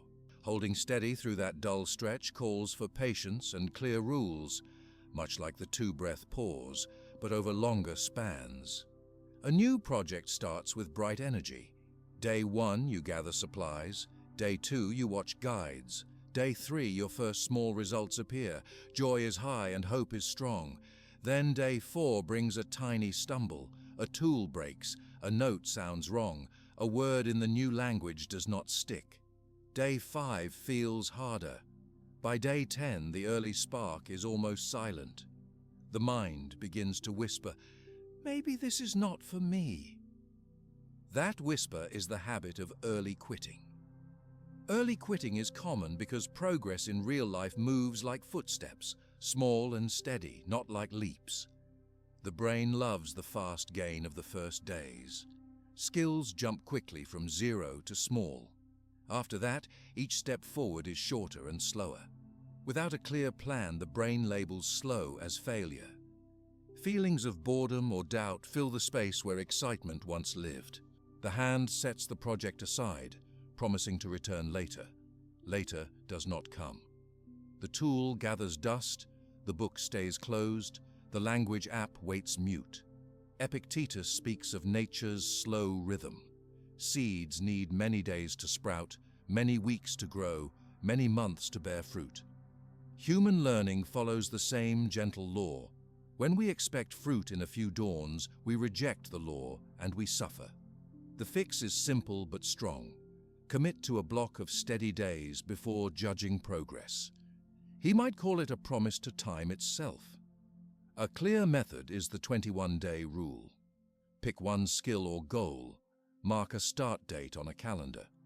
Promise to work on it every day for 21 straight days. No excuses, no skipped days, even if each day's work is very small. The amount of time can be modest, for example, 15 minutes. The key is the unbroken chain. During those days, you are not allowed to ask, "Is this working?" You can only ask, "Did I practice today?" At dawn of day 22, you may review progress. Begin by writing the goal in one short sentence. I will practice guitar chords for 15 minutes daily. Place this sentence on a card near where you keep the guitar. Prepare all materials before day 1. Tuner, list of chords, timer, remove clutter that would make setup slow. Small frictions are common exit doors for the habit of quitting. Close them in advance. On day 1, set a timer for 15 minutes and practice only the lesson planned. When the timer ends, stop, mark a clear check on the calendar, and move to other tasks. Do not judge speed or quality, just mark done. Repeat on days 2, 3, and onward. Some days will feel smooth, some rough, but each check mark sends a message to the brain. I keep promises. The mind will try old tricks to escape. One trick is boredom. This is the same as yesterday. Meet boredom by focusing on tiny detail. Feel finger pressure on the string, listen for buzzing, adjust. Another trick is self-critique. I sound bad. Answer with truth. All learners sound rough in the first weeks. A third trick is distraction. Check messages now. Use the same silent breath and delay learned earlier. After the session ends, messages can wait 5 minutes more. If illness or travel threatens a day, switch to a micro session. Even 5 minutes keeps the chain alive. The rule is no 0 days. A 0 day resets momentum and lets doubt regain voice. A micro session counts if done with full attention. Do not cheat by going through motions while mind wanders. Present attention is the payment. At day 7, you may feel the first wall. The activity no longer feels new. Muscles may ache, or memory may mix steps. This is not a sign to quit. It is a sign of growth stress. Write a short note that evening. Wall feels high today. Then write one practical aid for tomorrow, such as slower tempo, extra warm-up, or clearer notes. Preparing a small aid keeps direction positive. Day 14 often brings another wave of fatigue. The early goal spark is far behind, and final skill is still far ahead. This middle stretch is where many stop. Use environment support. Join a small group with the same practice. Tell a friend your 21-day promise and send a daily brief report, such as Day 14 done. Shared witness raises accountability without heavy pressure. On Day 22 morning, review with calm eyes. Compare Day 1 and Day 21. Play the first chord sequence you learned, then the latest. Read the first paragraph in the new language, then the latest. Measure only against your own past, not against experts. Write down gains in full words. Strum is smoother, or vocabulary grew from 20 words to 60 words. Even modest gain shows the law at work. Now decide next steps. If progress feels real and interest still lives, set a new block, perhaps 30 days. If progress is real but interest fell deeply, you can close the project honorably. You kept the promise, tested the path, collected data. This is very different from quitting early. It is a reasoned stop after fair trial. If progress is nearly invisible and interest remains, adjust methods, seek better guides, break tasks smaller, or add a mentor session. The slow result is not failure. It is feedback. Use it to design a smarter next block. Young learners gain huge benefit from the 21-day rule. A child learning to tie shoes may cry on day 3. Parents can show a simple chart with 21 boxes. Each practice adds a sticker. When the last box fills, perhaps with a colorful star, the child sees effort stacked into skill. The habit of steady work enters early. Work teams can use the rule for new software or process change. Announce a 21-day test phase. Each member logs daily use time and notes one tiny lesson. At the end, the team reviews and decides whether to extend or alter. This avoids endless pilot limbo and also avoids early ditching due to first bugs. People often ask, why 21? The exact count is less key than the fixed span long enough to quiet early doubt and short enough to picture clearly. 3 weeks balance those needs. Some goals may fit 14, some may need 30. Choose one number and keep it firm. Changing the target midstream weakens trust. Track mood changes too. On the calendar, beside each practice checkmark, note mood before and after session using simple codes like low, mid, high. Over weeks, many discover that mood rises after practice more often than before. This real evidence helps the mind face the next wall with memory of past lifts. Pair the rule with earlier habits. Use quick pleasure after practice as reward. Use inner praise, not public likes, to mark effort. Use the 2-breath pause when frustration spikes during the task. Each habit supports the others. Together they build a strong frame where quitting looks less tempting. When a session fails, maybe travel chaos blocked time, do not let one miss end the chain. Start again next day and extend the plan by 1 day so total practice days match promise. Write openly, missed day 9, add day 22. Honesty keeps respect intact. Physical aids matter. Lay out gear the night before. If learning running, place shoes and clothes by the door. If reading a dense book, set it on the pillow after making the bed. These visual cues greet morning eyes and reduce start friction. Nutrition and sleep support endurance. A tired brain hates slow gains. Aim for water first thing in the morning, balanced meals, and 7 or 8 hours of rest. Even small improvement in rest can lower the quit whisper. Large dreams break down into repeating 21-day blocks. Writing a novel may take 10 blocks. Learning basic Spanish conversation may take 4 blocks. A fitness milestone might take 6. Each block is 1 stone in a long road. Looking only at the next stone keeps the heart steady. Celebrate block ends. Choose a calm reward like a walk in nature, a quiet coffee at sunrise, or printing the first page of new code and pinning it on a board. Name the reward aloud. This is for keeping my word. This seals the lesson in memory. Early quitting hides under excuses. I am too old, I have no talent, I lack time. Talent matters less than time on task. Age matters less than daily action. Time appears when scrolling drops and tasks gain focus. Epictetus would smile and say, "These excuses are judgments, not facts." Replace them with facts. Practice minutes, pages logged, laps run. Group culture can fight quitting. Form a circle of 3 to 5 friends. Each chooses a personal 21-day goal. Meet briefly each week to share wins and struggles. Keep tone supportive, not competitive. Hearing others push through walls inspires firmness. Some skills, like meditation, reveal progress inside, not outside. Use reflection journals. After each session, write 3 lines: length, feeling, 1 small insight. Over weeks, insights deepen. Calm emerges in daily life and proves growth. If a project still stalls after honest blocks and solid changes, consider the fit. Maybe the skill does not serve your values. Peace may lie in redirecting effort. This is not the old quit.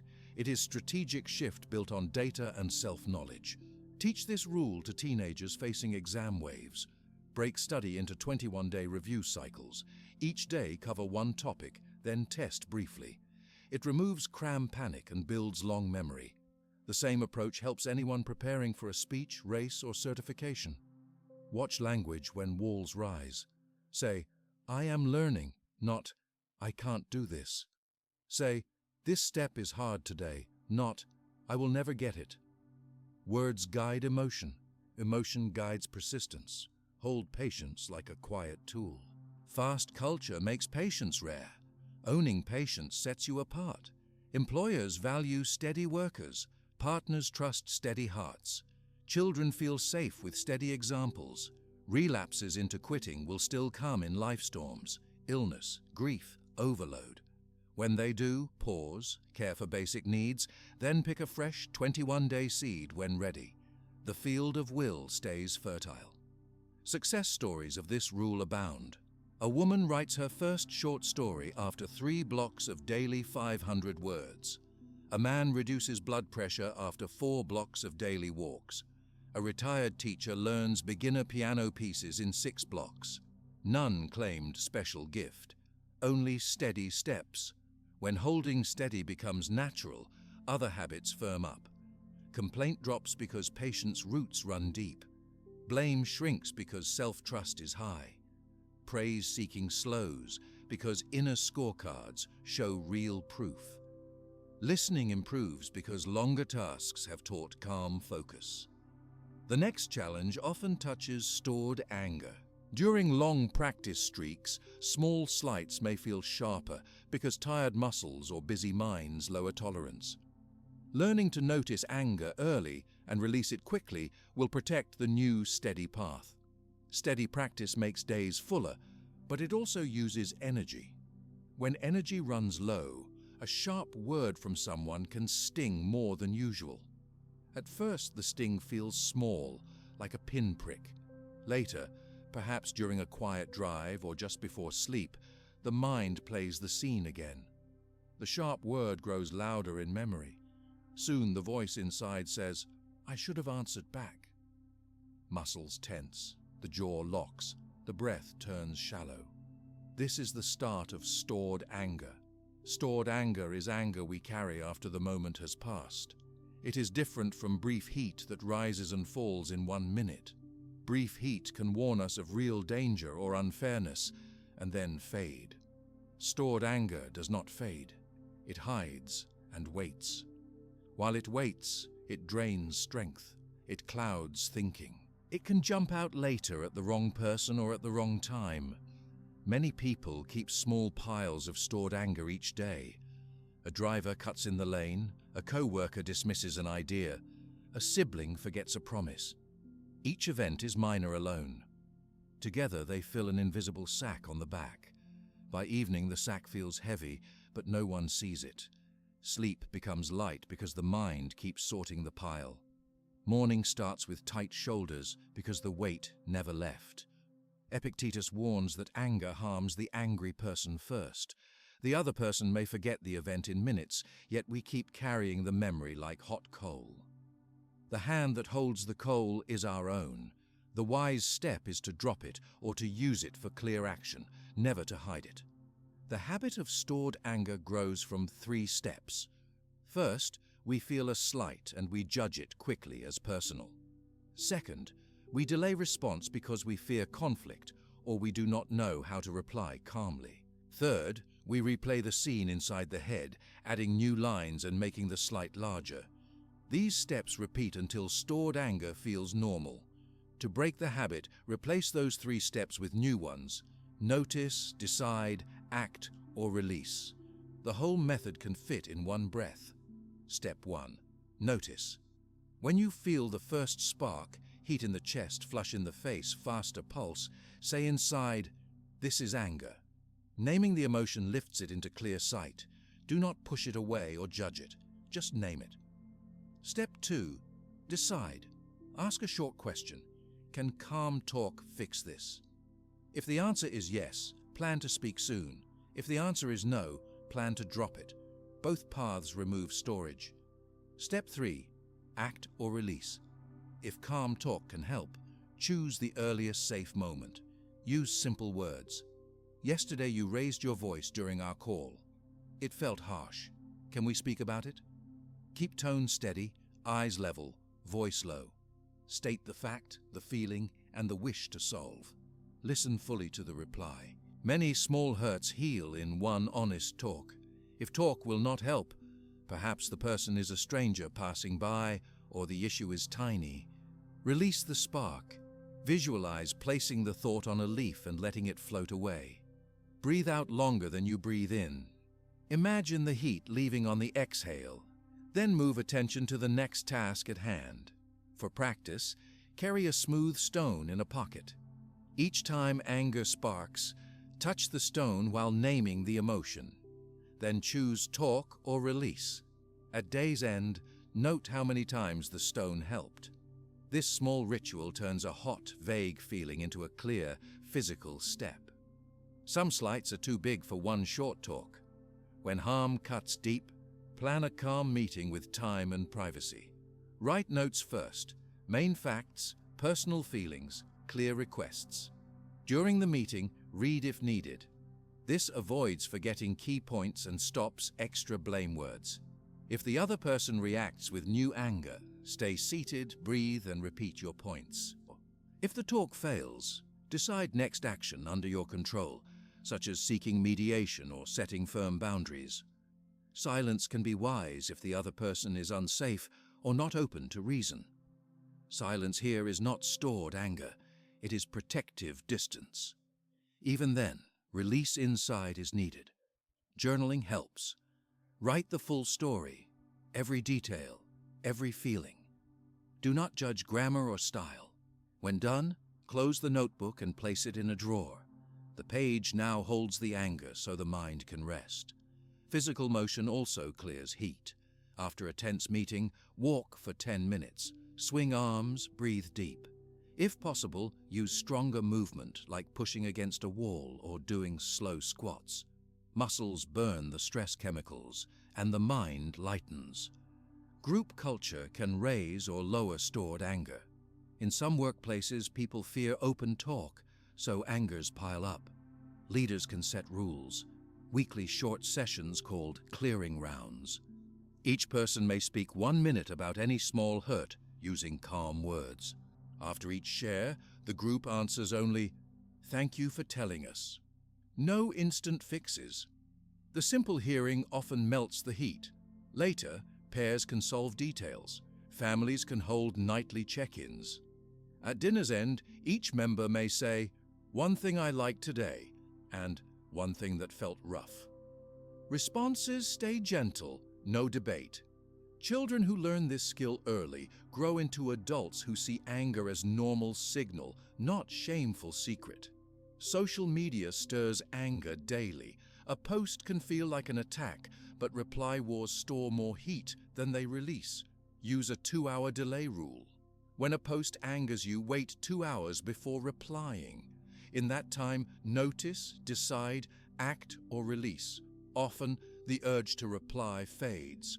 If a reply still feels needed, craft it short and factual, avoiding blame phrases like "you always" or "you never." Language choice guides emotion. Replace "he ruined my day" with "his words hurt, and I felt upset." The first line gives control to him. The second names the feeling and keeps control inside. Teach this to children with gentle reminders. When a child says, "She made me mad," help them rephrase, "I felt angry when she took my toy." Then guide them to ask for change. Anger also ties to body care. Hunger, low sleep, and pain, lower tolerance. Keep regular meals with balanced protein and slow carbs. Aim for 7 to 8 hours of sleep. Stretch tight muscles.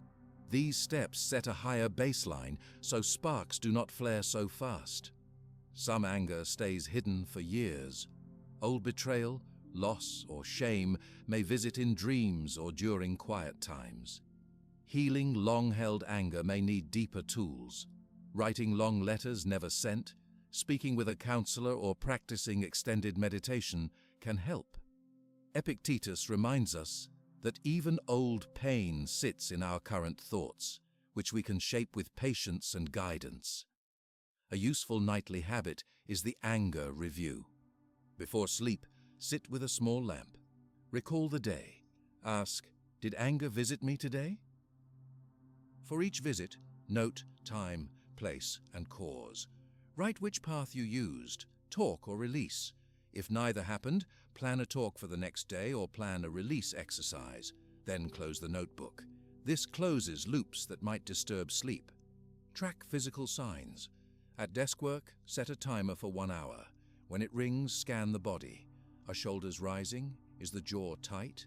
If yes, step away, roll shoulders, stretch jaw by opening mouth wide, then release with a long sigh. These quick resets stop small tension from growing into larger anger. Sometimes we face repeated slights from one source, such as a coworker who mocks ideas. After clear talks and limits, if behavior stays, decide boundary action. This may mean moving desks, using written-only communication, or involving higher staff. Boundaries protect peace and prevent new anger. Forgiveness often completes release. Forgiveness is not saying the hurt was fine. It is choosing not to carry the coal. A simple line helps. I forgive to free myself. Speak it out loud when ready. It may need repeats over weeks. Each repeat cools the coal more. Praise repair after anger. Once tension clears with someone, thank them for listening or trying change. Rebuilding trust strengthens both sides and lowers chance of new anger. Observe thought loops. If the mind replays past slights during idle time, use a stop word like clear. Say it silently, then move eyes to a real object, a pen, a tree, and name 5 details: color, shape, size, texture, position. This grounds attention in the present, where old anger cannot live. When anger breaks out wrongly, own it fast. If you snap at a friend because of stored stress, apologize within the hour. Name the action: I spoke sharply.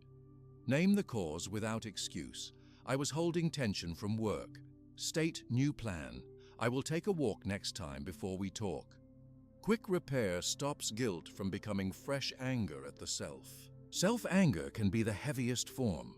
We judge mistakes, replay them, and scold inside. Treat self like a friend. Use the same method. Notice the anger. Decide if action can help. If yes, plan improvement. If no, release. Self-forgiveness keeps inner space clear. Collect proof of progress. Each week, count days free of stored anger at bedtime. Write the number in words, like 5. Aim to raise or hold the count. Celebrate with calm joys, a warm bath, tea, music. Body and mind link the new calm to reward. Practice across traffic, queues, online debates, family chores. Each setting offers fresh chance to catch the spark. Over months, the gap between spark and choice grows wide enough to see clearly. Anger may still visit, but it does not unpack bags. With stored anger handled, energy returns. Focus sharpens. Patience with long projects grows. The will feels lighter. Now attention can turn outward again to choices about style, trends, and values. Many people still follow waves from outside, copying clothes, speech, even life aims without checking against inner guide. Clearing anger creates room to ask, what is truly mine to follow? A clear inner guide needs tools to stay firm against outside waves. Clothes change with seasons, slang changes with months, and online fads change with days. If a person waits for others to say what is good, the mind will bend every sunrise. Epictetus points to reason and steady will as the only safe anchors. To hold these anchors, daily practice must be simple, strong, and repeatable. A routine that fits any normal life gives the mind a solid frame. The frame blocks weak habits and invites strong ones. Begin each morning with one clear, controllable goal written in plain words. Keep the goal small enough to finish in a single day, yet meaningful enough to build character. Examples are, I will not complain about weather, or I will read 10 pages of a hard book, or I will keep the 2-breath pause in all talks. Write the goal on a small card after waking. Use full words for any numbers. 10 pages, 2 breaths. Place the card where eyes can see it often, like a pocket or next to a water glass on the desk. Follow the goal with 5 minutes of silent breathing. Sit upright, feet flat, hands resting on knees. Close the eyes. Inhale through the nose for a count of 1, 2, 3, 4. Hold for 1. Exhale through the mouth for 1, 2, 3, 4. Repeat until 5 minutes pass. Use a simple timer or count 60 slow breaths. This brief silence opens space before the day's noise. It also reminds the mind that inner calm comes first. After breathing, do one useful task that is not urgent. This links to the effort-first habit. Choose from a prepared list kept on the fridge or in a notebook.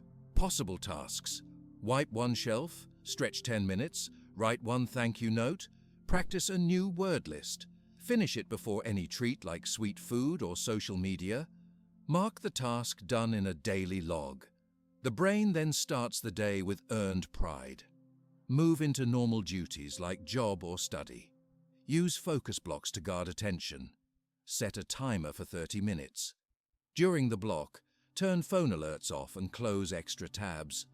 Work only on one chosen task. When 30 minutes end, stand, stretch, drink water, and check messages if needed. Then start the next block.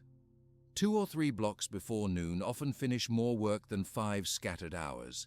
In the middle of each block, if the urge to open a new tab or check apps appears, breathe once and say inside, "I can check later." At midday, pause for a clear check on the morning goal card. Read the sentence and ask, "Am I on track?" If the goal is not met yet, plan one small step in the next hour to move it forward. For example, if the goal is 10 pages and only 6 pages are read, schedule 10 quiet minutes right after lunch to read 4 more. This halfway check prevents night regret. Eat meals without screens. Sit, place the phone away, and pay full attention to taste and chew. Speak with anyone present or sit in calm silence. Screen-free meals train the mind to find peace in direct senses instead of quick flashes. They also slow eating, which aids digestion and mood. During the afternoon, practice the 2-breath pause in each talk. If a coworker speaks, wait until they finish, breathe in for 4 counts, hold 1, breathe out for 4, then reply. If a meeting pressure rises, stroke thumb against fingertip as a cue to breathe. Each pause keeps words sharp and cuts down future fixes. Use micro breaks each hour to release stored tension and anger. Set a soft alarm. When it sounds, roll shoulders, stretch neck, breathe out long. Ask, "Am I holding any new anger?" If yes, choose act or release. If a quick talk can solve it, plan the talk. If not, breathe out and imagine dropping the spark. Mark the choice with a small check mark on a pad. These tiny actions prevent anger piles. Late afternoon often tempts quick pleasure snacks. Prepare healthy options in reach like nuts or fruit and keep sweets in a cupboard that needs a stool to reach. If you still choose a sweet, eat it only after finishing one more useful task, even a short one. This keeps effort ahead of treat. Before leaving work or ending study, review tasks and plan the first focus block for next morning. Write it on a sticky note placed on the desk or laptop. This closes the day's loop and lowers mental clutter after hours. Evening is time for deeper connection or quiet skill work. Choose an activity that brings slow reward, exercise, music practice, language study, and set a fixed start time, for example, 6 in the evening. Tell family or housemates this is set. Use a 21-day marker chart if the activity is in its first block. Check off the day when done. Keep screens out of meals again at dinner. After dishes, allow one planned social media window of 15 or 30 minutes. Use a timer. Read feedback calmly. Reply where helpful. Close the apps when the timer rings. Place the phone on a shelf or in a drawer to resist random checks. Hold a short family or partner clearing round if living with others. Each person gets 1 minute to share one good moment and one rough moment from the day. Others reply only, "Thank you." No debate. This routine clears small angers and builds shared trust. At least 1 hour before bed, dim lights and silence remaining alerts. Fill the hour with calm tasks, light reading, stretching, or preparing clothes for next day. If thoughts spin, do a brain dump on paper. Write all worries, plans, or ideas, then close the notebook. 5 minutes before sleep, complete an evening review with pen and paper. Use the same sheet each night. Write today's date in full words like Thursday, the 12th of October. Then list 1.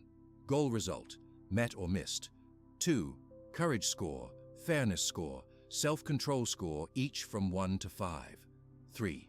1 win, held pause in a tense call. 4. 1 miss, complained about rain at bus stop. 5. Next step, plan to fix the miss, for example. Use umbrella cue word breathe tomorrow. Total the 3 scores and note them. Forgive the miss. Close eyes and breathe out long. Place the goal card for tomorrow next to the notebook if you wish to set it at night. Otherwise, leave space for morning choice. Turn off main lights, keep phone outside the bedroom, and sleep. Each Sunday, hold a longer review of the week. Sit with the notebook and read the last 7 entries. Add up wins and misses. Write trends. Maybe complaint dropped, focus blocks grew, or stored anger visits fell. Pick 1 habit to push further next week and 1 habit to maintain. Also on Sunday, set pocket silence plans for the week. Choose 2 short windows each day, 1 at dawn, 1 before bed, 5 full minutes each. Phone far away.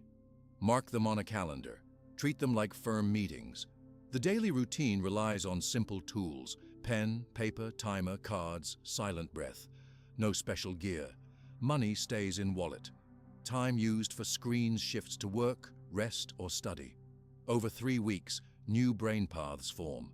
Over 6 weeks, friends may notice calmer speech and steadier mood. Over 3 months, tasks that once felt heavy finish with less push. Self-respect gains thick roots. When setbacks appear, such as sickness or heavy workload, shrink the routine, but keep the skeleton. During illness, still write the small morning goal and do a 1-minute breath if 5 minutes feels hard. Check it at noon. That alone preserves the feeling of control. When health returns, rebuild the full pattern. Travel can shift time zones and tempt old habits. Pack a small blank notebook and use hotel paper, if none. Keep the morning breath, focus blocks, screen limits, and evening review. New scenery does not break the routine shapes the scenery. Children can share parts of the method. Help them write 1 clear goal on a bright sticky note, like, "Be kind to my classmate Sam." Place it in their lunchbox. At night, ask if the note guided their day. Use stars on a chart for each win. Children learn that character is trained, not gifted. Workers on shifts can adjust clock times. Night shift still begins with morning-style breath after waking, even if waking is at 4 in the afternoon. Evening review happens before sleep at 9 in the morning. The sun does not decide the inner schedule. Track longer health signals monthly. Measure resting heart rate on waking, hours slept, weight if relevant, waist measure, and mood average. Write each in full words. Compare month to month. Improvements in these numbers confirm that inner habits shape outer health. Tie financial habits into the frame. Use the focus block to review money once a week. Set goals like no impulse buys today and track wins. Less quick pleasure spending often follows. When special events break the normal pattern, use anchors. Keep the 5-minute silence at wake, 1 focus block, and the evening review. This keeps identity centered. Group support can add strength. Invite a friend to share goal cards by photo each morning. Exchange evening scorelines. Keep feedback kind. Seeing another person's wins builds motivation. Guard against new forms of praise-seeking. When progress feels good, the urge to post victories may rise. Use the 2-hour delay before sharing. Ask, why post? If the answer is to help others, share. If the answer is to chase hearts, write a private note instead. After several months, many people feel that the routine runs itself. The brain expects morning silence, midday check, evening review.